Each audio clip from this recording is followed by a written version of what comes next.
The second characteristic of existence is dukkha. In our last talk, we explained that dukkha means both felt pain and suffering, and also the general unsatisfactoriness of conditioned existence. And here the general characteristic of unsatisfactoriness is intended as the meaning of dukkha. But the two are totally separate. A fundamental reason why existence is unsatisfactory is because it is connected with pain, subject to suffering.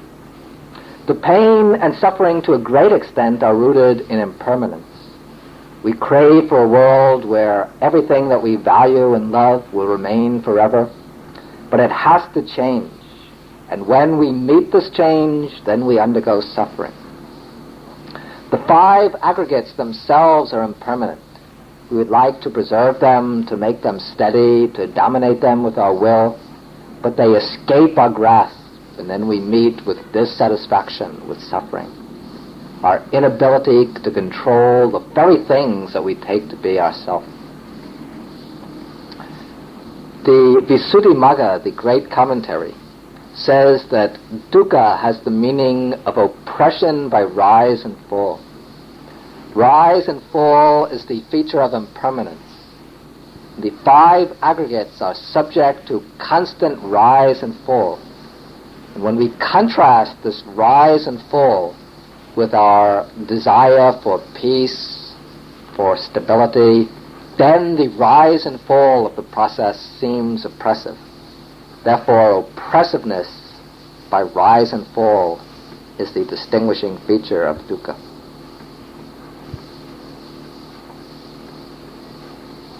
Since we discussed the characteristic of dukkha in full detail in the last talk, we'll just treat it very briefly here. Now, the third characteristic of existence is anatta, selflessness or non-self. And this is the deepest, most difficult of the three characteristics. So we'll give it more attention than the others. Now, in the teaching on anatta, the Buddha proclaims that there is nothing that we can identify as self, that all the things that we take to be ourself, to be I and mine, that all of these are really not self. This teaching on anatta cuts very sharply against our ingrained patterns of thinking.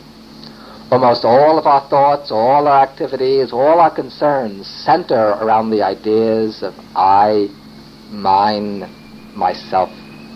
Yet the Buddha holds that these notions are deceptive, delusions that lead us into trouble, conflict, and suffering.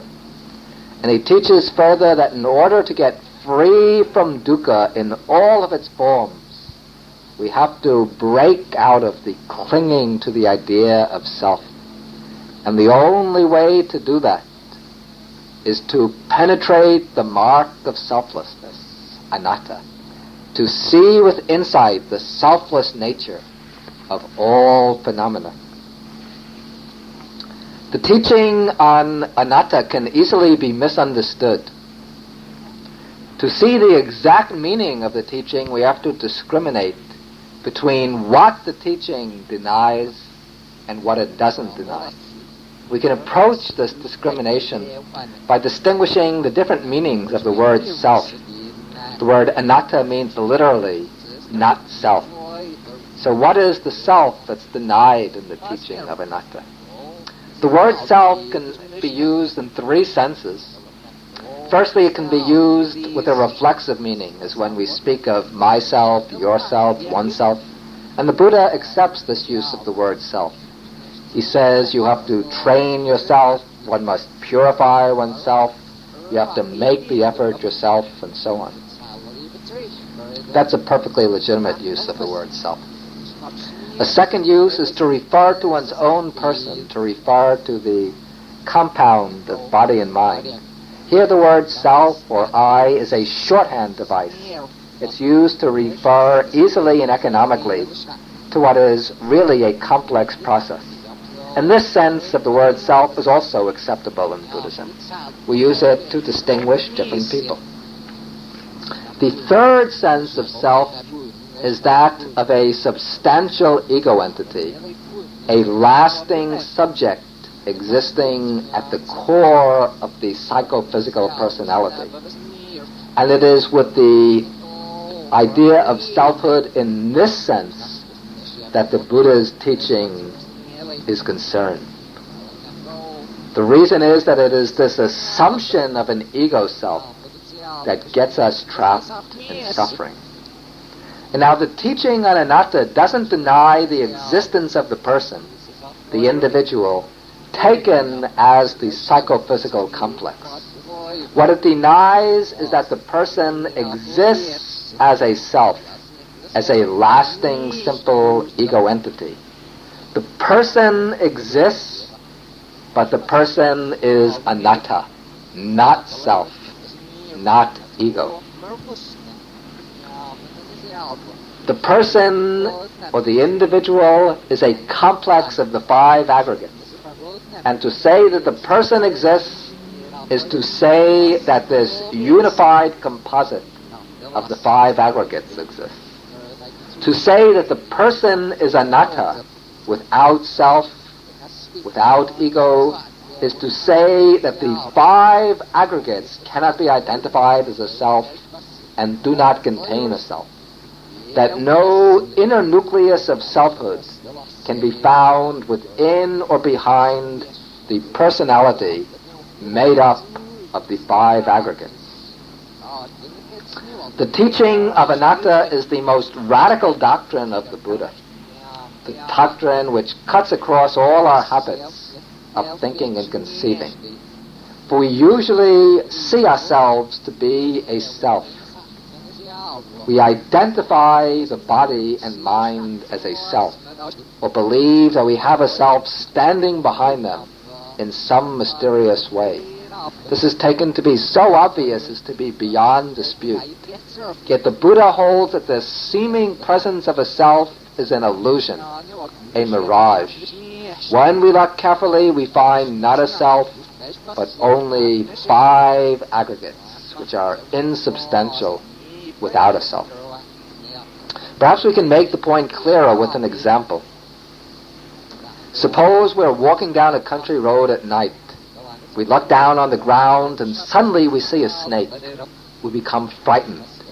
Then we turn our flashlights on it, we look again, and we see there's only a rope, no snake. So we say that there's no snake there. There was only a rope that appeared as a snake. The rope was there all along, never a snake. But the rope appeared to us to be a snake. It appeared as a snake because our sight was obscured by the darkness, because we didn't focus our light on it. As a result of seeing the snake, we became filled with fear and worry. We found out it was only a rope. The appearance of the snake dissolved. We saw the rope, and then our fears dissolved. We became very happy and joyful. We felt relief. Now we can compare the rope to the personality, the complex of the five aggregates. We can compare the snake to the idea of a self or ego. Because of our ignorance, we don't see the five aggregates as they are, as simply five aggregates. But we see them as a self, as a substantial ego. And as long as we lack direct insights, wisdom, we go on taking the aggregates to be self. And we evaluate all our experience from that perspective, from the standpoint of ego clinging. But when we develop wisdom, we can apply that wisdom to our personality, the way we apply the flashlight to the rope.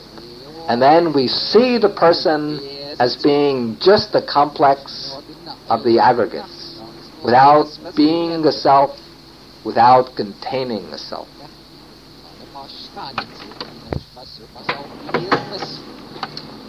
To make the teaching of anatta clearer, we have to investigate two things more carefully. First, what exactly is the nature of selfhood? What does the notion of being a self involve?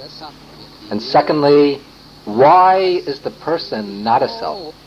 What are the reasons for negating selfhood in the 5 aggregates? We'll take each question in turn. First, we want to see what the idea of self involves. If we examine our ingrained notion of selfhood, what we unconsciously assume when we take ourselves to be a self, I think we'll find that it involves 4 ideas. These might be called the criteria of selfhood. There might be other ideas lying implicit, but these seem to be the 4 ideas that are dominant, at least that I've discovered. First, there's the idea of duration or lastingness. We think that the self has to be some kind of entity which endures, which persists through time. It might be a temporary kind of duration. If we hold, for example, that our self came into existence at birth, continues as the same self throughout life, and then is finally annihilated at death. Or else it might be a permanent type of duration. When we think of the self as something that comes into being perhaps at birth, maybe even exists before birth, it continues as the same self throughout life, and then it survives forever into the future. That is, we have the idea of a permanent, everlasting, and eternal self. So this is first the notion of duration or lastingness. The second idea involved in the notion of selfhood is that of simplicity. By this we mean that the self is conceived to be an incomposite entity, something which is not compounded, not analyzable into parts, something that possesses a basic simplicity or indivisibility. The third idea implicit in the notion of selfhood is being unconditioned. We think that the self must possess its own power of being. It must be self-sufficient, unconditioned, not dependent entirely upon causes and conditions. If something exists through conditions, if it is entirely dependent on conditions, then we can't identify with it. It doesn't seem to be us, but to belong to the conditions which sustain it. So the self is conceived of as being a self-sufficient or unconditioned entity. Then the fourth idea involved in the notion of selfhood is that of being susceptible to our control. In Pali, this is vasabhatita, being susceptible to control. What this means is this.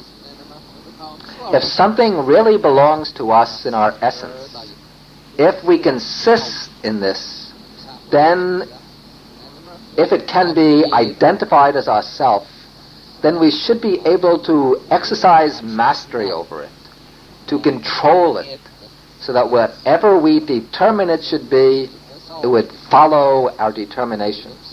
There would never be any conflict between what we want our self to be and what it becomes. The thing that's taken to belong to us, to be ourself, would always conform to our notion of what it should be. We would be able to control it, to exercise mastery over it. So these are the 4 basic notions that enter into the concept of a self. The notions of permanence, of simplicity, of unconditionedness, and of being susceptible to our control. And now we should examine our personalities, the 5 aggregates, in the light of these ideas. Ordinarily, we don't do this. We simply assume that we have a self. We don't bother to investigate the idea of self close up. We don't try to give the idea any substance. And thus the idea of self remains as a kind of specter, a phantom lurking behind our experience and our actions, something very vague and undefined. But for a thinker, for one seeking truth, this ambiguous view of self isn't sufficient. If there is a self, we have to try to pin it down, to define it, to find what it is. And when we try to conceive a self, to give it some content, it has to be conceived in relation to what is directly experienced. That is the body and mind, the five aggregates.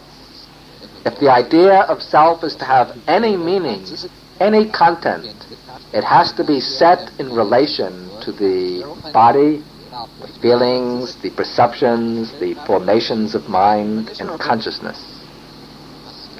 Without positing any relation between the two, then it becomes just a word, a completely empty notion.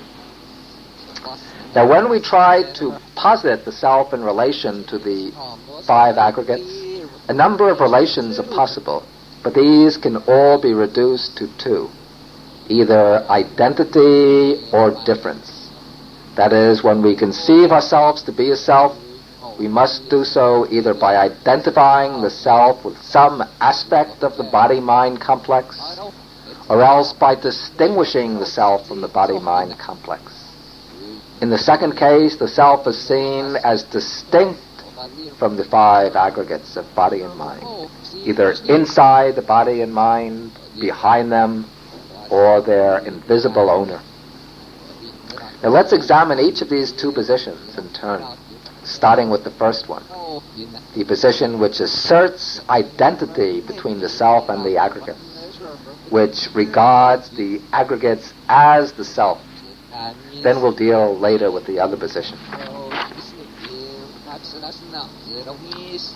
Now we can show that the aggregates are not self by viewing them in the light of the four ideas we just laid down as implied by the concept of self: permanence, simplicity, unconditionedness, and being subject to control. First, the self is taken to be a lasting, enduring entity. But the five aggregates, as we saw, are all impermanent. The bodily form is a mass of vibrations, a current of material groups, always arising and passing away. The mind also is a series of momentary occasions of awareness, feeling, perceiving, willing, and being conscious, also constantly arising and passing away. And there's no one behind the mental process watching it, a subject, an observer. There are just these momentary mental acts, the thoughts themselves of the thinkers. Usually we incline to identify the mind as self rather than the body, since the mind is conscious, and we think of the self as conscious. But the Buddha says that it's better to consider the body as self rather than the mind. The body at least has some apparent stability. It lasts at least to our awareness for some time. But when we examine the mental process, we see its factors changing even faster than the body. And since the five aggregates are impermanent, subject to rise and fall, they cannot be identified as self. Otherwise, it would follow that the self is arising and passing away. And so our self would become a succession of different selves, hardly the same continuous self that we take ourselves to be. The second aspect of the self-concept is simplicity, indivisibility. But when we examine the individual person, we find a complex whole, a compound of the five aggregates. We find a body, feelings, perceptions, mental formations, and consciousness. We don't find anything behind them, anything else. Each aggregate, each of the five aggregates, covers a multiplicity of elements. Usually, under the spell of ignorance, we grasp our experience as a whole. We grasp it as a single mass. And thus it appears to have some kind of solidity, to be a monolithic whole. But when we subject it to precise analysis, we find that the seemingly unified mass breaks down into a multitude of constituent parts. Every experience is just a complex or composite of the five aggregates. So what should we identify with self? The body? The body is a mass of cells, tissues, organs, skin, bones, and so on. So which of these is the self? Feeling, but feeling is of different kinds: pleasant, painful, neutral. Feeling arising through eye, ear, nose, tongue, body, or mind. Perceptions are different. The mental formations are different. Consciousness is always different. So which of these is to be identified as self? Whatever we choose turns out to be impermanent, so it can't be taken to be self. The third aspect of the self concept is the notion of being unconditioned, self-subsistent. But when we examine the five aggregates, we find that they're all conditioned phenomena. They arise through conditions. They don't exist by themselves. The body, with its sense faculties, arises from the sperm and the egg. It arises from father and mother. It gains its being from the bodies of the parents. And the father and mother also, they gain their being from their parents, and so on, back to infinity. So no body exists through itself. Then the body continues to exist through food. It's a flowing metamorphosis of rice, potatoes, vegetables, meat, fruit, sweets, and so on, coming in at one end, flowing out through the other. It's supported by air, water, and sunshine. Then the mental side. The mental process is conditioned by the body.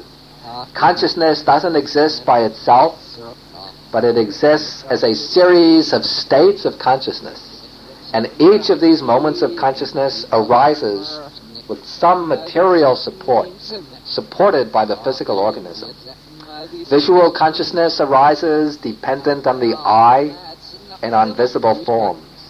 Hearing consciousness depends on the ear and on sounds.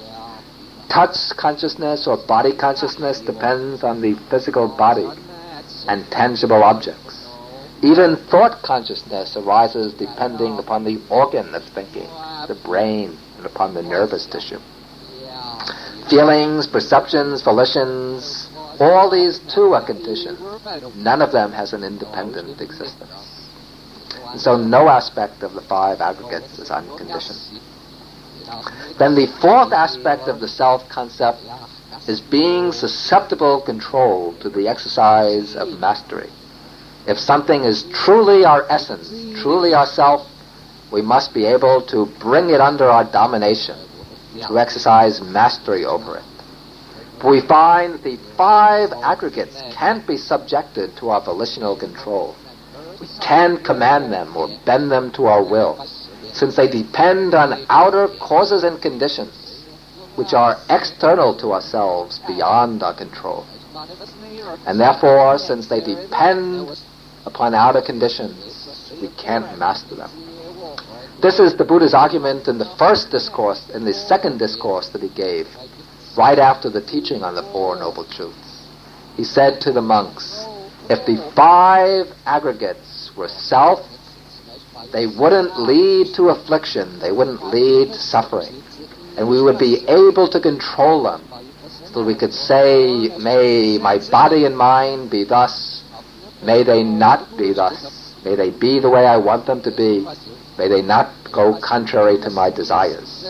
But we can control the five aggregates in this way.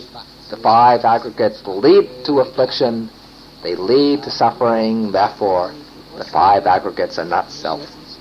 If the body was truly ours, we'd be able to say, may my body always be young, healthy, beautiful, and immortal. May it not become old, may it not become sick, may it not be ugly, may it not die. If the feelings were ours, we could say, may my feelings always be pleasant, never painful. May my perceptions always be agreeable, never disagreeable. May my volitions always be good and wholesome, never defiled and unwholesome. May my consciousness always be right, be bright and radiant, filled with knowledge and awareness. May it never be dull, defiled, sad, so on. Since we want only happiness and never suffering, If the five aggregates was self, they would always produce happiness for us and never lead to suffering. But again and again, they lead to suffering. We don't have control over them. Therefore, the five aggregates are not self.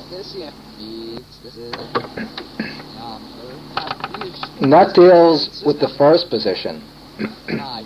The aggregates cannot be identified as a self because the self must be lasting, simple, unconditioned, and subject to mastery, whereas the five aggregates are impermanent, compounded, conditioned, and not subject to mastery. Now we take the second position. This position holds that there is a self distinct from the aggregates, contained within them or behind them. But if there does exist a self distinct from the aggregates, we should be able to find it, to point to it, to say, this is myself. But when we try to identify the self, to give the idea some content, whatever we come upon, whatever we grasp hold of, turns out to be one or another of the five aggregates, or some combination of them. Even the mind, which is doing the searching, that is just a group of aggregates. A mind consciousness associated with feelings, perceptions, and volitions. We can't find any self separate and distinct from the aggregates. This is like looking for a pit inside an onion. We open the onion and start looking for the pit. All we find is roll after roll of onion, without any core or pit on the inside. So looking for the self within the compound of mind and body, all we find are aggregates enclosing aggregates enclosing aggregates. We never hit upon any solid, substantial self. The notion of self turns out to be a void idea, an idea without content. But some people try to interpret nibbana as a self. They take nirvana to be a supreme universal self. But this idea is not acceptable according to the early form of the Buddha's teaching. The Buddha says, Sabbe Dhamma Anatta. All dhammas, all actualities are not self. He says all formations are impermanent and all formations are unsatisfactory. But all dharmas are not self. All formations covers only conditioned things, sankharas. Nibbana, the unconditioned, is not a sankhara. Therefore, it's not impermanent and not suffering. On the contrary, it's lasting and stable and the supreme happiness. But Nibbana is a Dhamma, and because it's a Dhamma, in actuality, it can't be identified as a universal or supreme self. To illustrate the selfless nature of the five aggregates, the Buddha gives certain similes.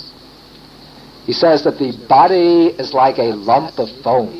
A lump of foam seems solid, but when we crush it, it turns out to be just hollow and empty. Feeling is like bubbles on water. They just arise and break up and show themselves to be empty. Perception is like a mirage. Mirage appears, but when we examine the object, we don't find anything substantial. Formations, the mental formations, are like the trunk of a banana tree. Just rolls of tissue within rolls and rolls of tissue, without any heartwood inside. And consciousness is like a magical illusion. It appears, but has no substance. So no matter how much we examine them, they just reveal themselves to be empty. Shallow forms without any core or any substance. Fleeting processes. They delude us into grasping an attachment. In the end, they prove disappointing. Now, one problem that's sometimes raised is how the teaching of non-self fits together with the teaching of rebirth. If no self can be found within the body-mind complex, how can rebirth take place? We'll deal with this question more fully in a later talk, the one on karma and rebirth.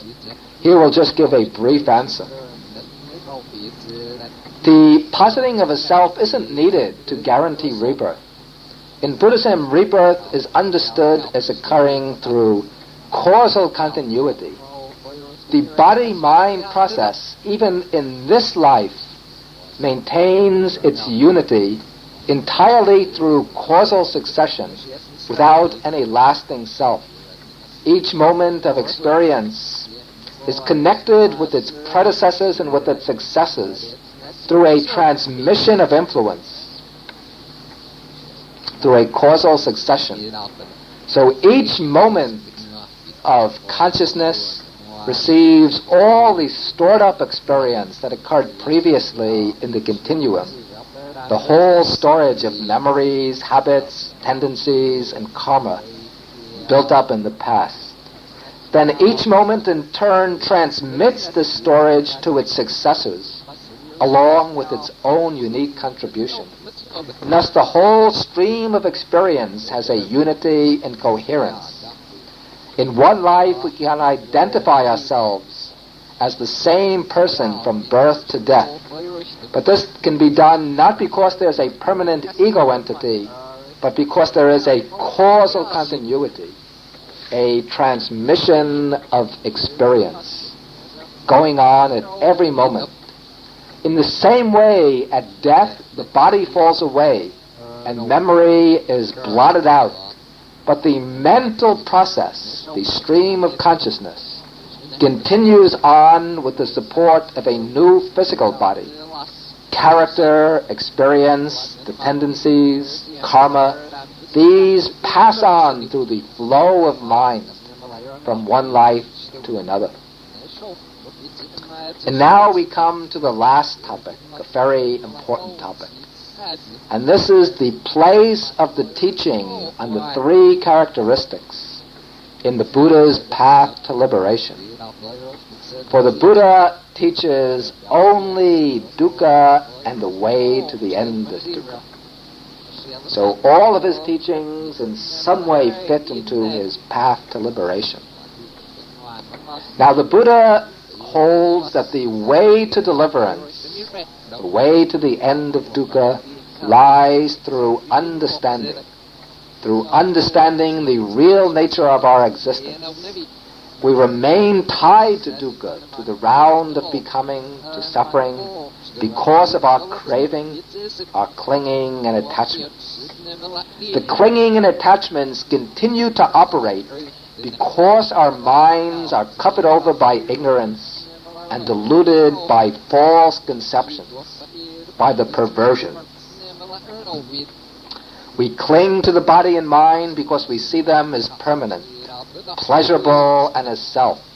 We interpret them as mine, but I truly am myself.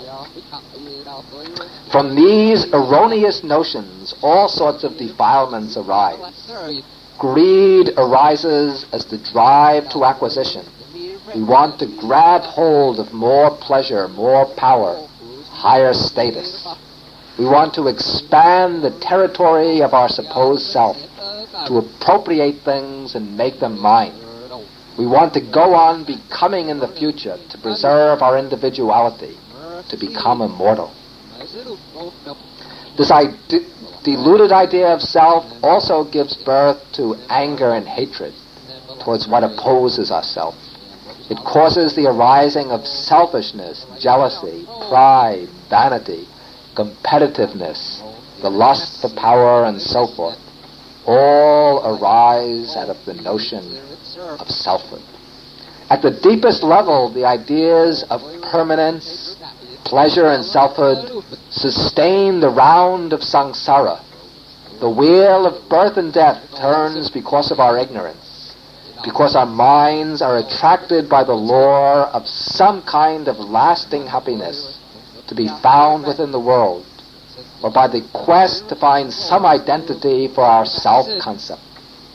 We run from one experience to another, from one life to another, seeking pleasure, seeking security, seeking confirmation of our sense of selfhood. But this is somewhat like a donkey hitched to a cart, chasing a carrot the driver has dangling in front of him. The donkey pursues the carrot with all of its might, but no matter how fast it runs, it never gets any closer to the carrot. But still it goes on and on, pulling the cart forward. Finally, when the donkey gets tired of chasing the carrot, it stops running. It sits down and relaxes. In the same way, when we get tired of running in pursuit of the objects of our desire, or of trying to substantiate our sense of selfhood, then we turn away and go to seek the way to liberation. In that way to liberation, the Buddha points out, lies precisely in the realization of the three marks of existence: impermanence, unsatisfactoriness, and selflessness. Anicca, dukkha, anatta. By turning the focus of our mental eye inward upon our own experience and looking at our experience with insight, we learn to see these three marks stamped on all the phenomena of body and mind, on all the five aggregates.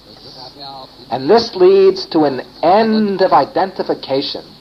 We stop identifying ourselves with the five aggregates. We see them as not mine, not I, not self. Whatever form and consciousness, whatever form there might be, whatever feelings, perceptions, mental formations, and consciousness there might be, we stop identifying with them. Then, by realizing the selflessness of all these phenomena, we turn away from them, we become detached, and with detachment there comes liberation. This is what the Buddha says in his second discourse on the mark of not self. He says that the meditator, the monk, sees the five aggregates: form, feelings, perceptions, the mental formations, and consciousness, as impermanent, subject to suffering, and is not self. And when he sees them thus, then he becomes disenchanted with them. He turns away from them. When he turns away from them, he becomes dispassionate towards them. And when he becomes dispassionate towards them, then he becomes liberated from them. And when he is liberated, there arises the knowledge of liberation. He knows destroyed is the round of rebirths. The holy life has been lived.